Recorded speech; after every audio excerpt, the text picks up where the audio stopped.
Hello everyone, আসসালামু আলাইকুম। সেদিন তাই এবার মনটা খুব খারাপ ছিল, কেমন যেন চুপচাপ মনমরা হয়েছিল। তো ভাবলাম ওর মনটা ভালো করার জন্য বাইরে কোথাও যাওয়া যাক। আমরা চলে আসলাম হাজীগঞ্জ ব্রিজের উপর। ফুচকা খাবো আর সুন্দর একটা বিকেল কাটাবো। ব্রিজের নিচে নদীটা কি শান্ত, কি সুন্দর।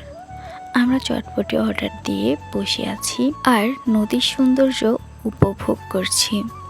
তাই এবাকে খুশি করার চেষ্টা করছি। আর দেখো, ও এখন হাসছে। ওর হাসি দেখলেই আমার মন ভরে যায়। ওর খুশিতেই আমার আনন্দ। তাই এবার মুগ্ধ হয়ে নদীর দিকে তাকিয়েছিল। হাওয়া লাগছে ওর চুলে। ছোট্ট হাতে নদী দেখিয়ে বলছে, পানি পানি। ওর চোখে পৃথিবীটা কত রঙিন।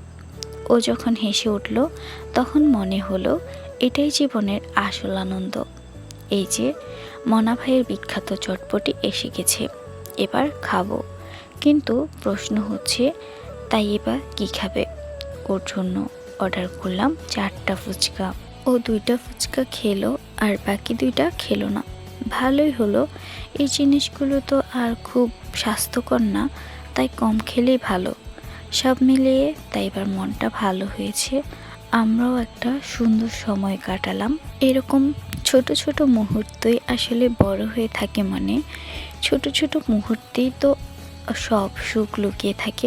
তাই এবার হাসির মাঝেই আমার দিনটা সম্পূর্ণ হয়ে গেল।